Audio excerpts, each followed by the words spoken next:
Alright, everyone, I'm here to give you guys my second of 7 Halloween movie review series of the weekend. And in this one, I'm going to be doing Friday the 13th, Part 7, The New Blood. And remember in Part 4 how I talked about how after that one, pretty much the Friday the 13th series wasn't the same ever again? I still hold true to that. Um, Part 5 wasn't good. I thought Part 6 was really good. I think it's the second best one of the series, but it's kind of like um, finding the golden coins in like a pile of shit. It's kind of finding the needle in the haystack. Because then pretty much after 6, the Friday the 13th franchise takes a huge hit because this one isn't good. Jason Takes Manhattan. That's even worse. Jason Goes to Hell. I don't remember if that's worse than Jason Takes Manhattan, but that was pretty damn bad. Jason X is the worst of the franchise. I'm giving that away right now. And then obviously you have Freddy vs. Jason, which is really good. And then you have the remake.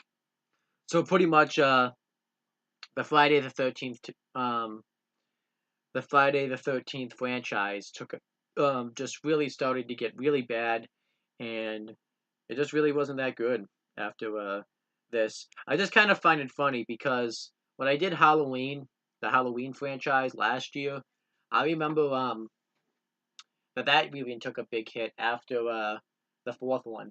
I remember 5 wasn't good. I remember 6 was not that good either. H20 was really good. And then you had Resurrection, and then the remakes were really bad. So um, and now they're bringing that back now.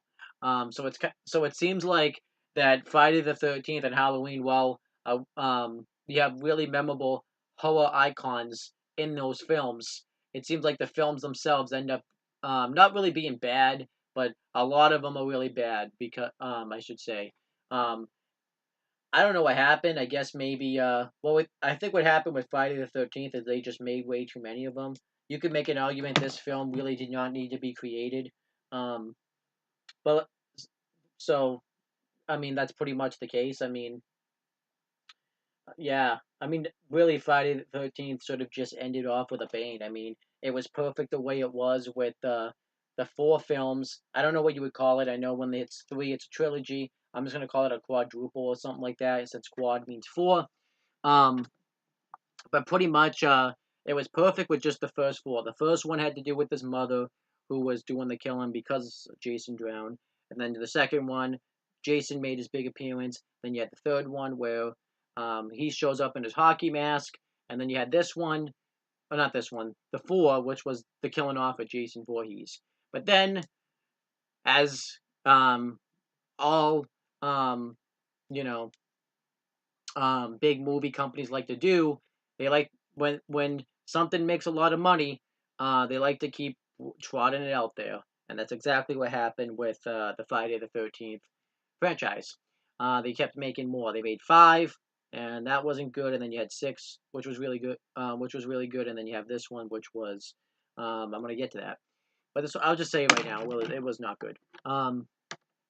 But ironically enough, is this wasn't even supposed to be um, the plot of the movie. I'll read the plot real quick on the back of the DVD. It's what the plot actually was ever since, and I'm just going to read it.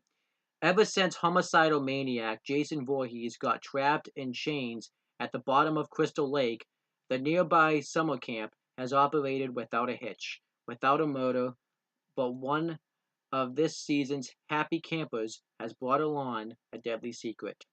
Tina Shepard can see the future and levitate objects. Her doctor knows her doctor knows just how dangerous telekinesis can be, but he's out to exploit her, not help her. And now it's too late. Tina has accidentally unchained Jason from his watery grave, and the bloodbath is underway. Tina's special powers are her only hope for survival, but what chance does a teenage girl have against an axe wielding maniac? And that's pretty much the entire plot of the movie. But that wasn't supposed to be the plot.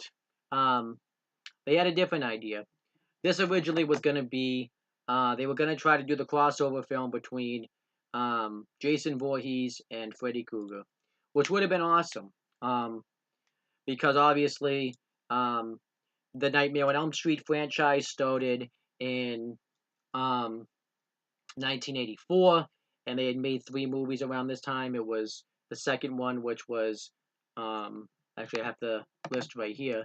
The second one of the franchise was called Freddy's Revenge, and then you had the Dream Warriors, and then obvious which one came out in 1987. And I have a feeling too, if Freddy versus Jason had happened here, we wouldn't have had Nightmare on Elm Street 4, The Dream Master. Um, I'd imagine that film probably would have been made because they would have, you know, um, they would have probably put all their shifts. They probably would have put all their writers and focus into making that Freddy versus Jason, and that's pretty much that. But it wasn't to be in this time. Um, Paramount Pictures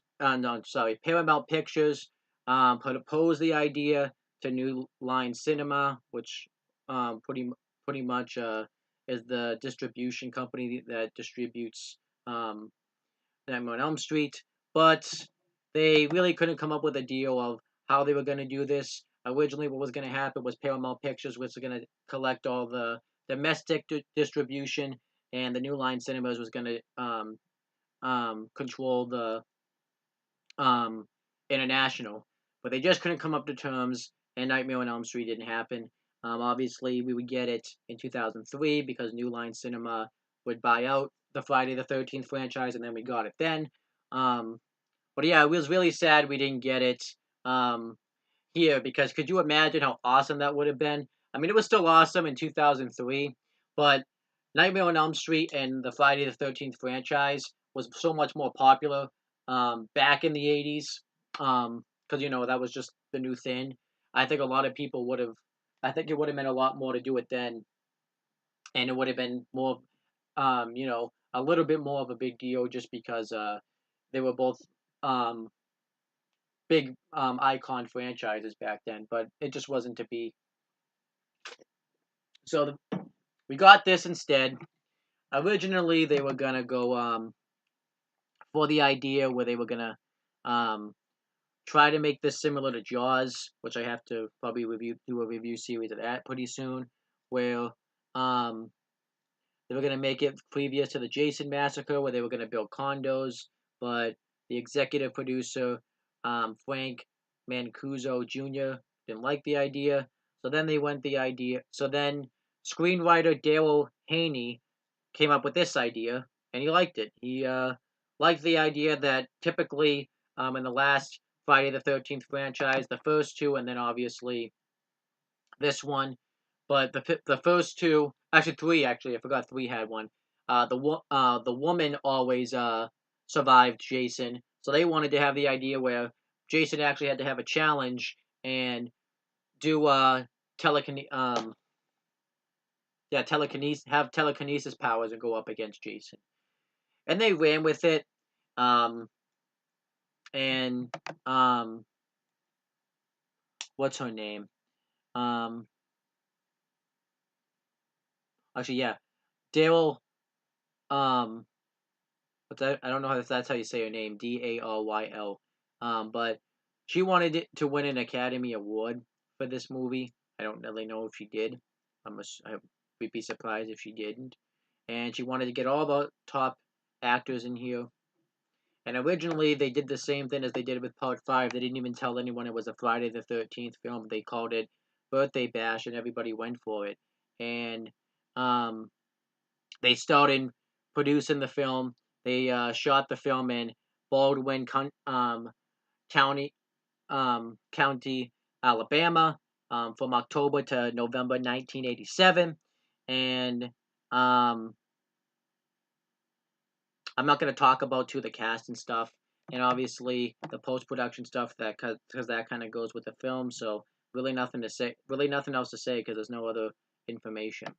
Um, but yeah, that's pretty much kind of like the entire backstory.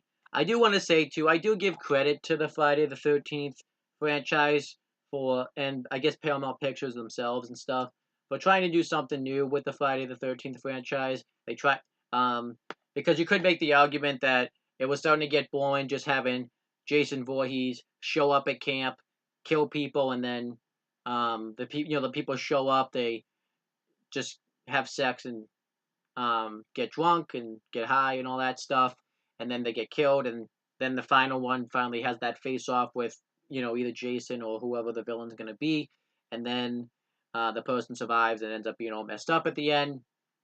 I do kind of give them credit for trying to do new stuff later on in the films. It just didn't work. This is a movie that seemed good on paper, but then the execution didn't really work, and I feel like it just didn't really come off very well. Um, that's kind of like what I feel about this. Um, but let's talk about the actual film itself. Damn, if it had the most unlikable characters I've ever seen in a film. Um, like some of these characters, you really could not get invested in. Some of them you didn't care about at all, or just some of them were complete bitches. Some of them you just didn't really care about. Um, and some of them, I guess, had that purpose, but some of them just really didn't care about it at all. So it starts off by showing Jason pretty much just kind of an advertisement for him, talking about um, how Camp Crystal Lake's been his home and stuff like that. So whatever. It was really a waste of time because um, at this point people could have just rented the films and they wanted, I guess, us to remember that Jason was in there. This was just pretty much us telling us that um, Jason was, you know, um, chained at the bottom of the lake. What was really weird about this though was I thought I read in the last one that they tried to pretend that some of the events in the second one didn't happen. I mean, I guess the second one did happen, but it just doesn't happen the way they said. But I don't know, it's just weird. But we don't even get to see Jason the first half, which I was fine with. I thought that was kind of something different. But we meet this family. It's the Shepherd family. Um, um, and the father's an alcoholic and a drunk, and he's getting into an argument with his wife. The father's name, I believe, is Jack, and um, the um, mother's name is Amanda, and the daughter's name is Tina, which I kind of find funny because I believe in Nightmare on Elm Street there was a character named Tina. I believe so, but I might be wrong. And they're having a fight because the father's an alcoholic and he hits her. And Tina overhears this, and she's really young at this time. She's probably like 8 years old. But I'm not really good at determining what people look like, based on age. Um, so she runs off and is very upset. She hates her father, and she runs into a boat because they were at Camp Crystal Lake at the time. Um, and then her father tries to get her to come back, and um, he apologizes, and Tina's just saying that I hate your father. That I hate you. I wish you were dead.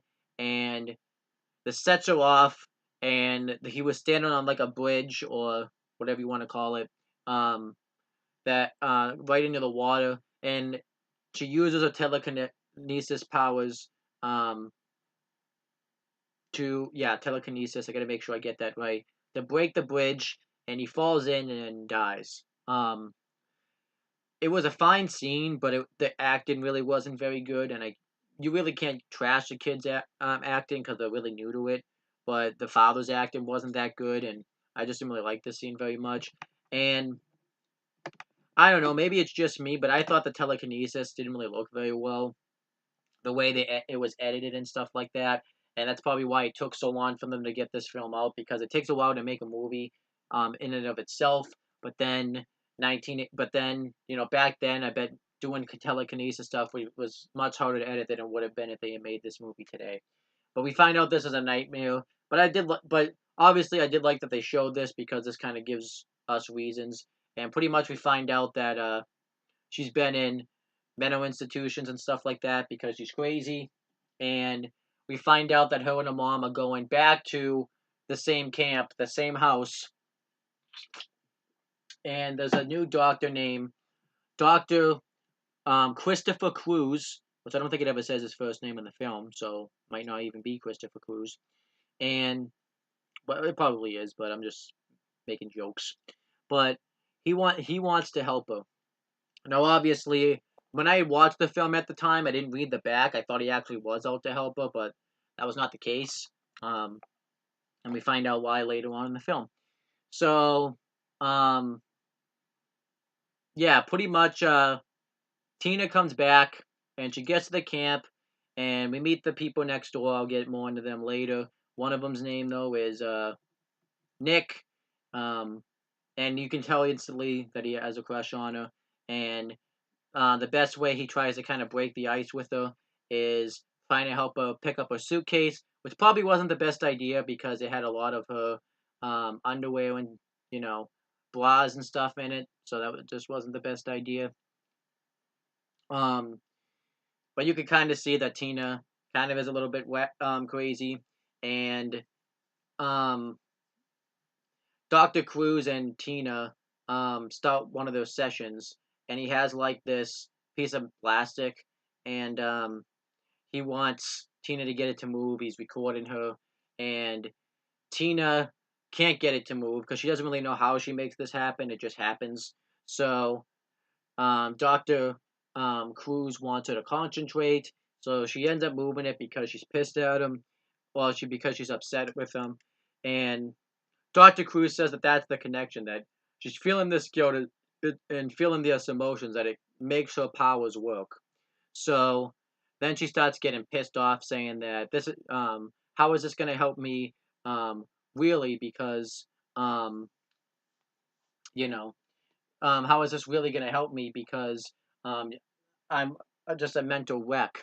And then she causes the thing to set on fire, and um, she really misses her dad, but Dr. Cruz wants her to kind of feel those guilt with her dad. So she gets really upset and the, causes the picture, uses her telekinesis to cause the picture to fall on the ground. And what ends up happening is she goes outside and wishes her father would come back to life. So she starts using her telekinesis powers, and we instantly knew that this was not going to go very well. What ends up happening is she revives Jason and releases him from his chains from the last film, and this causes her to faint.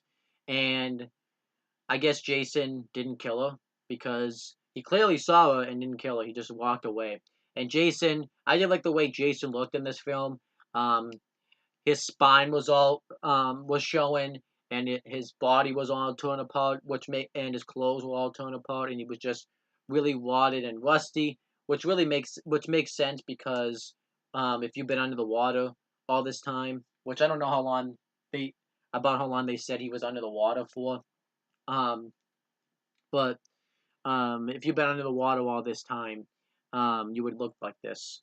So I like the way that Jason's makeup was done in this film. And Tina tries to tell them that what she saw, that it wasn't Jason, it was some other guy in a mask. But Dr. Cruz tries to say that her um, emotions and delusions are getting like starting to cause her telekinesis to go crazy. And um, then we find out that the kids next door, which I have their names right here, it's Nick, obviously, um, Russell, and his girlfriend Sandra, who's um, Russell's very preppy too. Ben, his girlfriend Kate, science fiction writer Eddie, stoner David, perky Robin, shy Maddie, and snobby so- socialite, socialite. Pretty much, she's like a snobby rich girl, Melissa. She has like these pearls that her dad got her just because she's the best daughter in the whole world. And goddamn, with some of these, like I talked about before, some of these casts just weren't very likable at all. Melissa was, I guess, supposed to be unlikable, but she was just so unlikable where you wanted her to get killed off. Um, Robin, I believe that's her name. Um, I'm just making sure I have the name right. Um,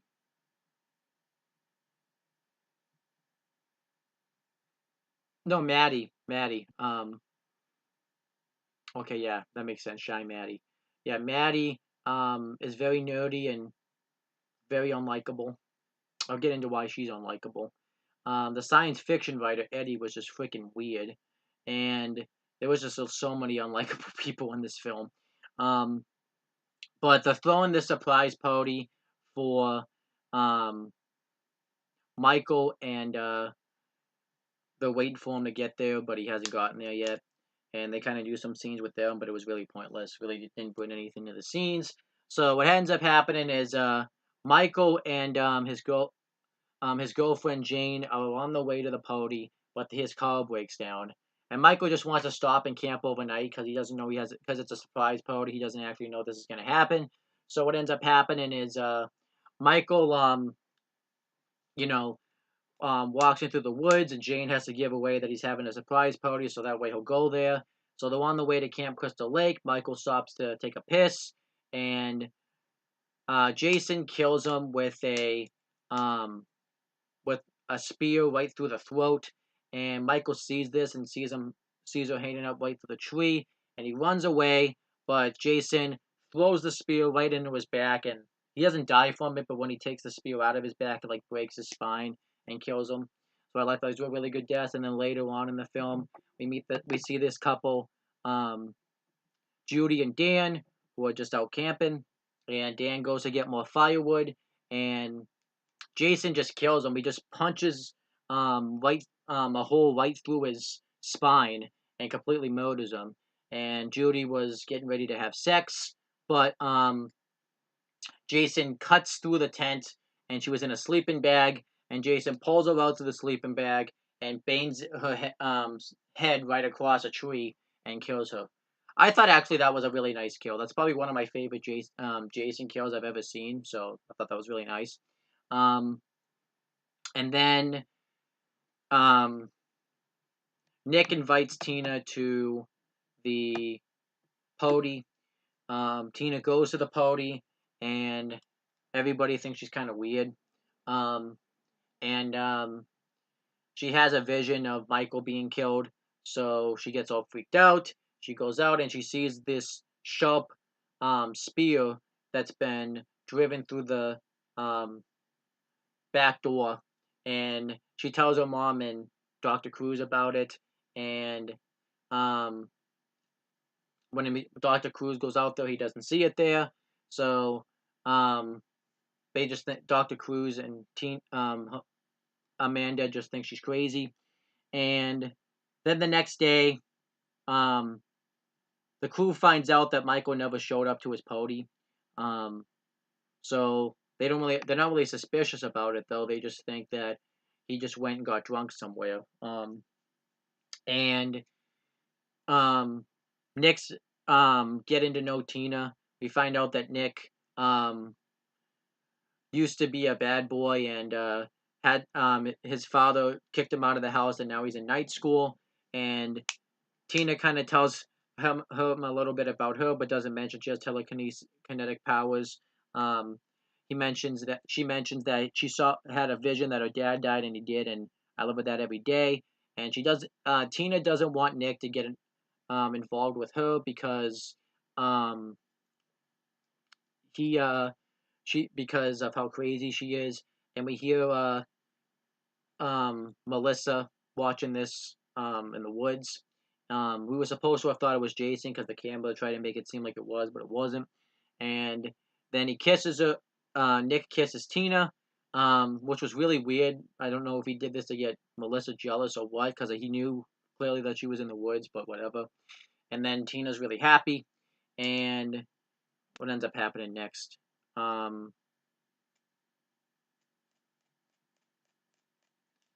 remember something else happens because she has some sort of other vision. But what ends up happening is she has a vision of Jason again, and she gets really upset about it. Um, I think. because um oh, I remember what happens. I remember what happens. I just kind of forgot for a second there. What happened is it's later on she goes to see um Nick, and she goes into the house, and Melissa is being a huge bitch to her, and uses Dan and pretends like he's in a straitjacket and makes fun of her. So this makes Tina pissed off. So she uses the pearls necklace that she was wearing and chokes her with it, and it breaks. And Tina gets really upset. So she's upset that she's killing people, and um, Dr. Cruz then starts to show his true colors by saying that um, that she could that if you leave now, you can end up in a mental hospital for the rest of your life. He says that they're starting to really make contact, but you're not really helping me. I actually thought he was at. I actually thought he was really good in this scene, um, and this makes Amanda and Tina really upset. Tina goes outside and wants to.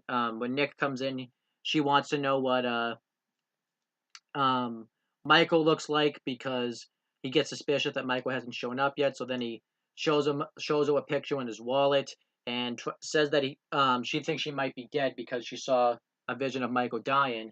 And then Amanda tells him that, um, and then Amanda tells Tina to get her stuff because they're going to leave the next day, and that's what happens. Um, and then Jason pops up again, and we meet Russell and Sandro, obviously. We already met him, but I actually didn't even remember that they were even existed. Sandra's being really stupid. Sandra wants to go skinny dipping, and she's just really dumb.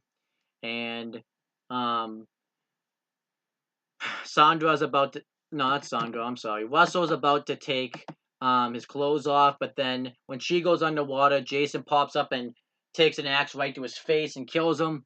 And when she pops up out of water, um, he sees that she sees that Russell's dead, and she gets all freaked out about it. And then 2 seconds later, Jason pops up out of the water and drowns her. This didn't make any sense at all because how does Jason, in the span of 2 seconds, all of a sudden jump in the water and you know able to drown her all of a sudden? That doesn't really make any sense to me. It really didn't make any sense. And this doesn't make any sense at all. But at least if it was like Jason before the last film, before he was revived and stuff, and he was humanized, I would have understood it. But Jason doesn't really run; he's very slow. How do you, in the span of 2 seconds, go from being on the shore, um, to all of a sudden in the water grabbing somebody? I hated this scene then, and I hate this scene now. It was a stupid scene, and it was just really illogical. It didn't make any sense. So that was that. So then what happens is yeah, it was just really bad. Um what else happens next? I'm trying to remember what that girl's name was that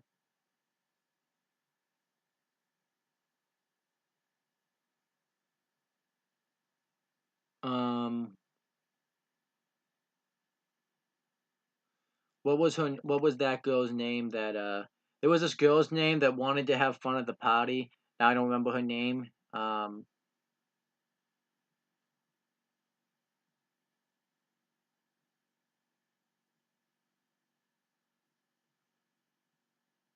Robin, there we go. Robin. I just needed to know um her name. So Robin wanted to have fun at this party. Um just her and Maddie. So Robin's gonna go get high with David, um, and they end up having sex together. That's one thing you're never gonna find me doing. I'm never gonna have sex with someone I don't really love. That's just the way I live my life. Just because I see people in these horror movies do it, and it's just meaningless sex that means nothing. But that's just a topic not really for this video. Um, and she's really high, and you can tell David's really high because when he puts his clothes on, he's like falling over and stuff like that, and it's just whatever. And Melissa tries to when Nick's trying to call for Mike, Melissa tries to use Eddie to make Nick jealous. So they try to have sex, and she doesn't feel turned on, so she rejects him and admits that she was lying, that saying she thought he was attractive. So he gets pissed and leaves. It was a really bad scene. All the scenes were bad. This was like the worst cast I've ever seen in my life. The worst characters.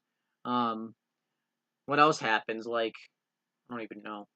Um, I did like the scene when Amanda. I'm just talking on it right now, but when Amanda goes into the Dr. Cruz's like room, and Dr. Cruz has all these files set up, and we find out that he's the one that put um the spear right through the house, and he's actually been trying to trigger Tina's um telekinesis, and he's been objecting her, and um Tina overhears this, and um what's his name? Dr. Cruz admits that he's gonna commit her, whether Amanda likes it or not, and this makes Tina wicked upset. So she takes the car and drives away, because that's what you would do if you're gonna get committed. And Amanda and Dr. Cruz go to find her, and as Tina's driving the car, she sees a vision of Jason killing her mom, and this makes her drive the car into like some sort drive the car into the woods, and she pretty much destroys the car, and she ends up running away. Now everything just kind of gets mixed in its own storyline, so I'm just going to talk about it all at once. So what ends up happening is all the teenagers, um, what's her name, Maddie, who had been rejected by Eddie earlier in the film by saying that she wasn't that attractive, um, she wants to have some fun, so she makes herself look attractive. And I didn't really like this because this is just somebody that's clearly trying to look this good, um, just so that way she can have sex and just can't really handle criticism. So I just didn't like this. And she finds Sandra's dead body. So this freaks her out. She sees Jason. She runs away from him, um, and um, she hides like in some sort of outhouse barn type of thing, and Jason gets a sickle and he breaks through the wall while she's trying to hide and kills her with it. I thought it was a nice scene. I was kind of happy to see her die because I didn't really like her character too, so that was the best part. And then Jason goes in the room after Eddie and Robin have had sex. He goes downstairs because he's hungry. Because when you get high, you get really hungry. Um, and um, when he goes into the fridge and turns around, Jason murders him with a um, kills him with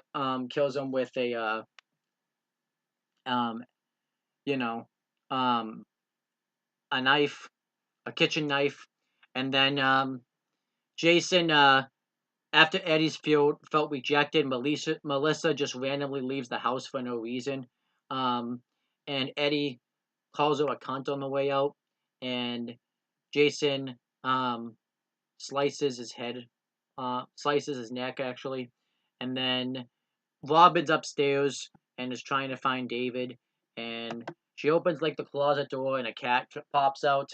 Um, she just jumped, and that time the cat looked like it jumped out because I was actually happy about this because part 2 and part 5 it looked like the cat was thrown into the window. This time the cat jumped out of the closet, so I was happy about that, and um she's all happy to see him, and then she finds David's head um, in the room, um, and this freaks her out. Jason comes into the room and throws her out the window. It's kind of an anticlimactic death. And then, um, what were their names? Um, there were these other two people that I don't remember their names off the top of my head. So, um, you're just gonna have to. Okay. So it was Kate and Ben. So they're having sex in the OV or whatever in the van, and they think they hear Michael, but it's actually Jason. We all know it's Jason, but they don't know it's Jason. So they go to wish him a surprise for a surprise birthday, but then Jason comes and um crushes Ben's head. Wait a minute, is their name really? Yeah, their name's really Ben and Kate. That's kind of funny because I have cousins that have the same names pretty much. But yeah, he crushes Ben's head, and then he pops up out of nowhere, because Kate hears him, and he had like this noisemaker, and Jason stabs her in the eye with a noisemaker, which was a nice scene. It was like one of those party noisemakers that you have at like a surprise birthday party. And then in the woods, Amanda and Dr. Cruz are trying to find Tina, but we find out later on in the film that um, Dr. Cruz knows about the Jason deaths because Tina finds the newspaper articles about him, and then he goes out later on, well, earlier in the film, and sees that Michael's been murdered, and sees like the bloody spear that Tina actually saw in her vision, and um, then I forget what else was. Oh yeah, and then so yeah, Ben and Kate. I'm sorry, I just Dr. Cruz and Amanda are trying to find her, but Dr. Cruz doesn't want um Amanda to go out there and be killed by Jason. And he doesn't mention anything about Jason.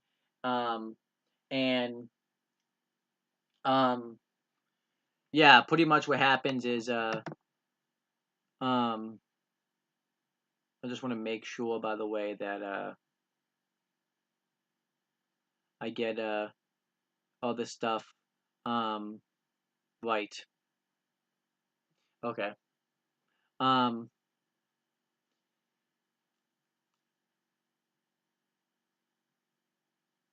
Yeah, so I just want to make sure I get this stuff right. So, um, they hear over here Jason and Mr. Cruz, Dr. Cruz actually won't tell her what happened. So Jason attacks them and they run away from him, but Dr. Cruz uses Amanda as a human shield. I think it was some sort of like um pole axe that like landscapers would use, and kills Amanda, which was very sad. It made the Doctor come off like a villain, and then later on in the film, well, actually, I'll just say, then Tina and Nick go back to the house, and they wait for their mom. Nick's gonna go look for everybody, and he finds all his friends murdered. So he goes back to see Tina, but Tina's gone to look for her mom.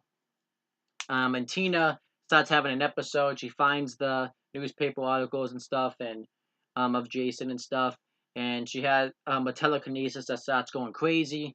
Um, and Then when he goes in, he finds Melissa and tries to tell Melissa about this stuff, and she ends up staying at the house. And Tina's trying to find her mom. Dr. Cruz pops up and tries to get her to get out of the woods so that way she won't get killed by Jason. But then she's asking for where her mom is, and he lies at first by saying she was back at the house, but he knows he's lying because she was just there. And then she said that she tells her that she's gone by saying she passed away, but she doesn't want to believe it. But then she finds her mom's been murdered by Jason later on, so she goes over to Jason, and then we got the big confrontation we all wanted to see between Tina and Jason, which I thought overall they had a good confrontation. She uses a telekinesis to use the branches like to whip Jason, and he falls into a muddy puddle, and then she breaks the telephone poles and uses the wires to electrocute the water. And Jason gets electrocuted, but we find out he survives this. So she runs away, and she goes into the neighbor's house where they were going to have the surprise party for Michael. And Jason breaks through the window, which everyone probably saw coming a mile away. And at first, she uses her powers to blockade Jason. She closes the door and puts the table in front, but Jason just breaks right through. And then she throws a potted plant at him, and she runs out of the house and um, collapses the stairs right onto Jason. Um, and we find out Jason survives this. She goes back in and thinks it's over, and Melissa just thinks they're both crazy, so she's just gonna go to bed. But Nick and Tina try to want her to stay here, but she's just like tells him to fuck off, and we know Jason survives. He pops out, he grabs an axe, and he when Melissa opens the door, Jason um kills her with the axe right off the head. Well, hits her in the head with the axe and throws her into a desk lamp. Um, and Nick and Tina run away, and Tina uses a telekinesis to use one of those to use a light bulb, pretty much. One of those ceiling lights and hits Jason in the face with it, and he falls through the stairs. And we think it's over then, so they down the stairs, but then Jason um, breaks down to the bottom of the stairs and throws not Eddie, sorry, Nick right into like the corner of the stairs, and then he's about to kill him, but then Tina uses her telekinesis powers to break Jason's mask, and I thought Jason's face looked pretty good, but it just wasn't as good as 4. So yeah, but it still looked really good. And then she throws like a bunch of stuff at him, and he falls somehow through the um.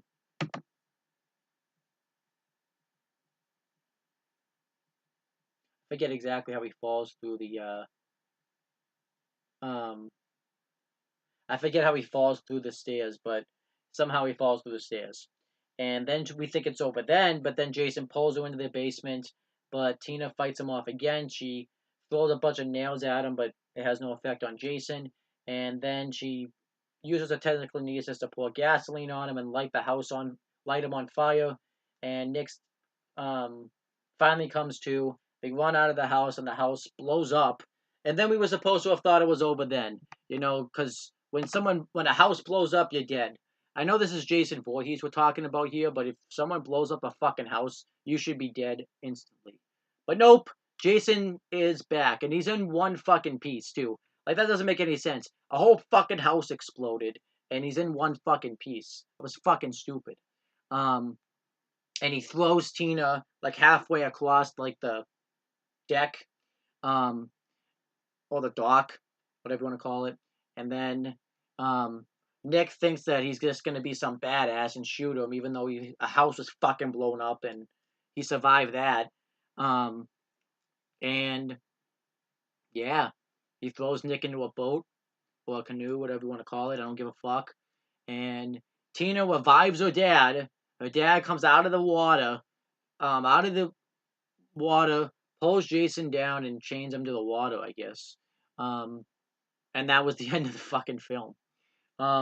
This and then at the end, Nick wants to know when they're all being attended to by the hospital and stuff. Nick wants to know what happened to um, Jason, and Tina says they took care of him. I forgot to mention the scene too when Doctor Cruz gets taken out by Jason. He got taken out with a um, what's it called? Um, with a pole chainsaw, and it was really stupid too because he just got tapped once and he's fucking dead. Like, how do you get tapped?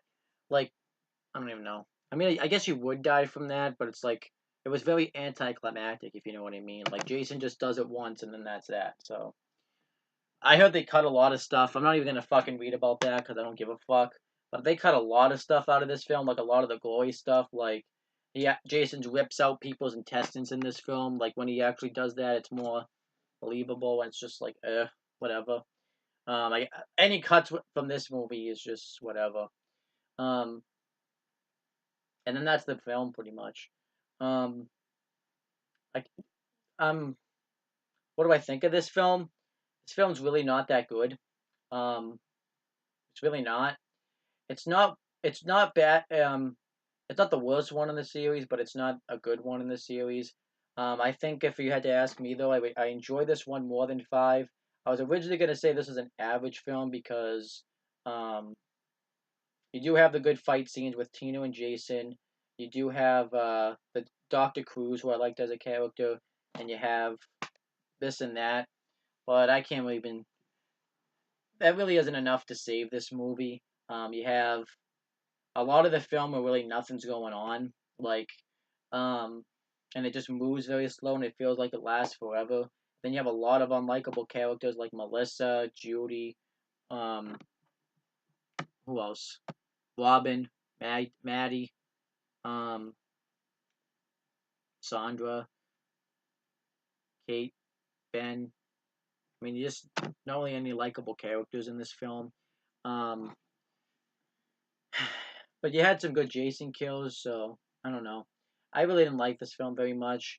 Um, and some of the acting in this film wasn't that good, and yeah, it just wasn't that good. This seems like an idea that was good on paper, but just failed in execution. I do wonder if this film would have done better too, because it would have been better if maybe they had done a Nightmare on Elm Street like thing for it, where Tina had the telekinetic powers against Freddy instead, or whatever. Um, Overall, I thought this film was really not good. I really wouldn't recommend this film. Um, I'm gonna give this a D. It's really not a good film. And I have a feeling too. I'm gonna give. I wonder if I'm giving this film a D. I'm wondering what I'm gonna give. Um, the others, Jason Takes Manhattan, Jason Goes to Hell, and Jason X, because those aren't even good films at all. So yeah, this is the first of many bad Friday the 13th films. It does have some fine stuff in it though, but it's just really not good. I really don't think it's worth watching. So that's what I think of it. The critics um, gave this film. Um, they said that it was a typical. Yeah, they didn't like this film that much either. Some of them did though, but whatever. Overall, this film got a 5 point. I believe a five. Got a oh shit. Hold on. It got like a 5.3 in ratings.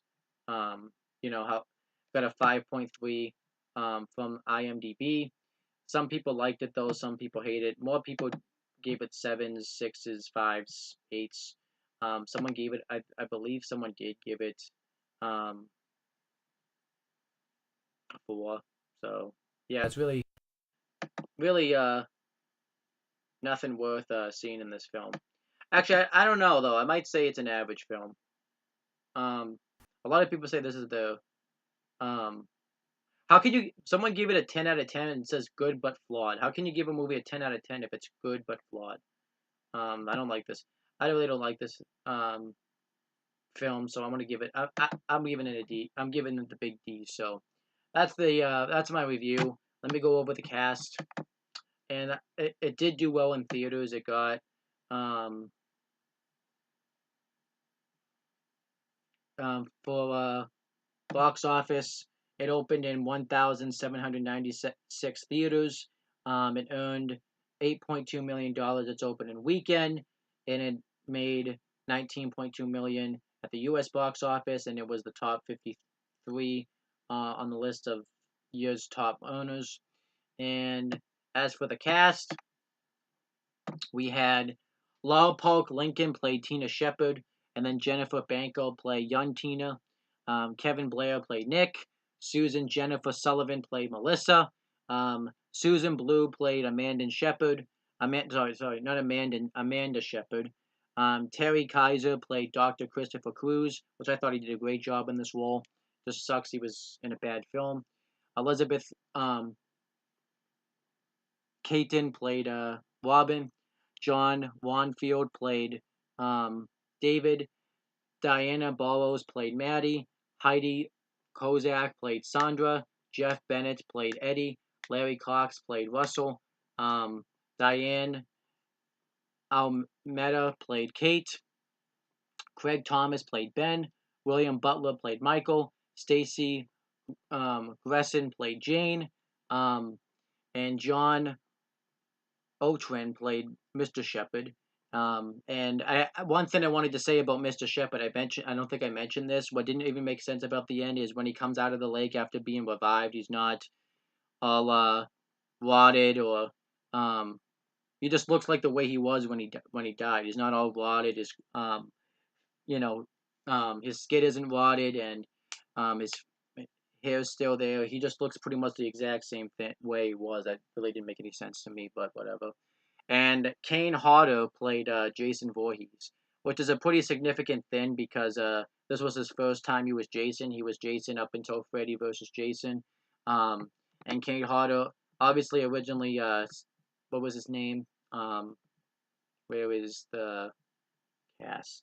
Um, Originally, C.J. Graham, who portrayed him, um, was considered for it, but then when they saw Kane Hodder's role in prison, they really liked it, so they went with him, and he thought he looked really impressive. So, and he did a really good job in the role. I thought he was a great Jason. And I forgot to go over the directors and stuff, so I'll do that real quick. It was directed by John Carl Butchler. It was produced by Ian Patterson. It was written by Manuel Fidelio and Daryl Hanney. It was based off the characters of Victor Miller. It was narrated by Walt Gorney. The music was done by Fred Moulton and Harry Manfredel or Franny, I don't know. The cinematography was done by Paul Elliott. It was edited by Maureen O'Connell, Mountain J. Sadoff, and Barry um, Zetlin. And it was distributed, obviously, by Paramount Pictures. And the movie came out on May 13th, 1988. And it did a budget of $2.8 million. And obviously, I already said how much the box office made. And that's pretty much my review. I'm sorry I was very shaky in this review, but I just didn't really enjoy this film, so that's why you're getting a half-ass review, and I'm also tired and want to go to bed because it's almost 2 in the morning. But that's pretty much the end of the video. Leave your thoughts on what you guys thought of this movie. Please make sure you guys like, comment, share this video, and make sure you guys subscribe to this channel for more content and click on the bell. So every time I upload a video, you guys will get the notifications for it, and that's pretty much it, guys. Talk to you later.